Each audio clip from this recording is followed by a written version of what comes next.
This story first appeared in Night Train in 2011. As you said, the tree that girdles itself.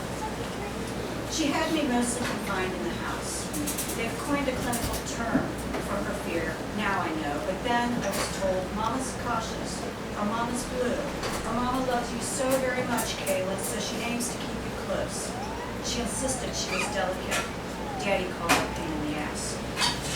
My early years, I wasn't looking for explanations. For so long, this satisfied me. The yard contained by a cockeyed fence, the basement giving its cobwebbed glory, even my coffin-like underbed where I lay, arms pinned along my sides, my slow breath bringing the torn batting from the bottom of the box spring to and from my face. I mean to say, these were places that made me feel safe. But safety is satisfied only until it suffocates. Until you can walk down the street to the corner store alone and they forbid your skipping there, you hardly question what they claim, what they insist, what they ask you not to do. I had limits because Mama had limits, had few friends because she had no callers. What to do with a woman who inspires loneliness, who insists on it, give what she asks for? He left her alone a lot, my daddy, because that's what men did. Men worked, and their jobs tethered them to the world. Sales junkets, golf games, bowling teams, fishing trips. No wives weren't in. No one thought of bringing wives into it. Hell, wives were to get away from. I imagined him, his sales buddies, or the customers he was paid to woo, their ties loosened, shirts damp at the open necks, hoisting beers at a smoky bar, and boasting about shedding their wives while Mama balanced her rings in the soap dish lifted to her windowsill so as not to spill them down the drain. With a cheap abrasive cleanser she scrubbed. Some stains aren't meant to be removed, she said, but she went to the sink incessantly. Once a child's eyes are open to adult weakness, and when she sees her mother's oddity can leap to her, how it must look to outsiders as heritage, then all the milk sours, there's not another tranquil afternoon. Every game of bondage looms more real, every rope burns the wrist hotter, even a pointed stick in the side has a lance. Everything has a meager purpose. The mound of sticky burrs and pine cones that Lanny Piston made me walk through barefoot hobbled me, but I looked out for him eagerly after that particular torture, because my days needed his high fuel injection. My summer had been static, predictable, and a world of endless torpor. Lanny slipped in through the beat-down wire fence. We kidded that my yard was Alcatraz. I called him State McQueen. He said he was headed the wrong way, should have been trying to get out instead of in. I pinned back the poison ivy with a hose so we could make it through.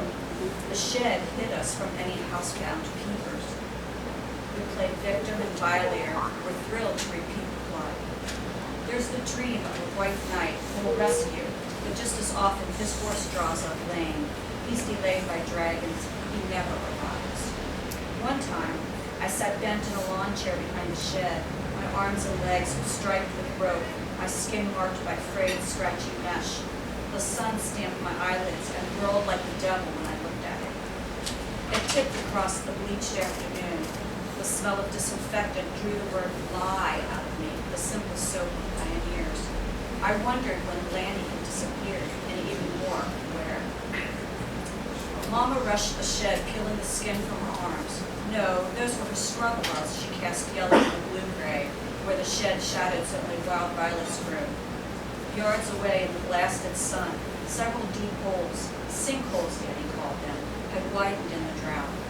He planned on setting trees in those puffery old mouths, if he ever got a minute.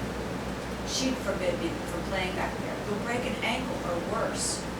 Across from the sinkholes, I sat lashed to an old chair, proof playing was serious work, bloody business, as grim as the slip-away sale or lost promotion that Daddy claimed while chewing Mama's oven-tough dinner. Honeysuckle rivered over the tilted shed structure, and bees droned in 1,000 blossoms. She shrieked, "You'll get stung!" I'd run if I could, I said. I was badly allergic. I hoped she'd see how impossible running was. We had a drawer full of EpiPens in the house. I expected she'd stick me with one whether I needed it or not. She bypassed the tools and machines and honed in on me. She knelt at my feet, rubbed my knees and my shins, and that felt good because They'd been itchy and grown stale behind the robe. The sun behind her haloed her hair as she paid me homage. Me, I managed to think before I traded Natalie as the royal treatment. The drapes at my bedroom window, like mosquito netting, went gauzy with wind. She never completely closed my door, and a draft blew a story of her. They're playing vicious. It's just games, Daddy said. Too real, you ask me. Can't stop kids from playing. I will if I have to. Me and Daddy, one listening and the other ignoring, we had no cause to believe her. How could she know the way the world bullied us? She, who kept a pantry stocked with more ammonia products and sponges than noodles or canned peaches or soda crackers. Orders by telephone delivered by a boy in a muffled, noisy Chevrolet. In the kitchen, evaluating me, she said, "What about the marks on her neck?" Daddy said, "You mean sunburn?" I touched my throat. I wanted to get up from the bed and examine myself in the mirror, but my arms and legs were lead. Shit. They were lead, and they were the manacles that held the lead in place just in case lead wasn't heavy enough. Daddy said, "If you start a tree in a burlap ball, the roots grow in that same form. Without cut roots, the planted tree in the ground matured and shows itself."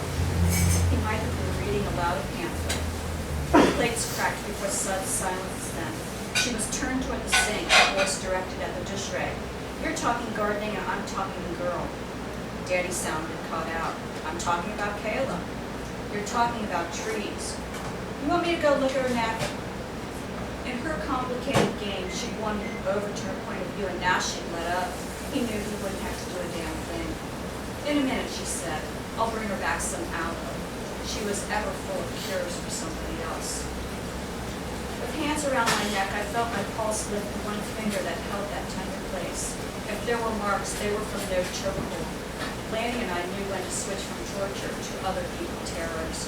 His mouth had been working my throat, there and there and there, lacing up torn parts of me, making me a patchwork and floating, loose pieces of fabric sewn together and lifting in the scented honeysuckle wind above the sinkholes and the ghost notes of what Daddy would never get around.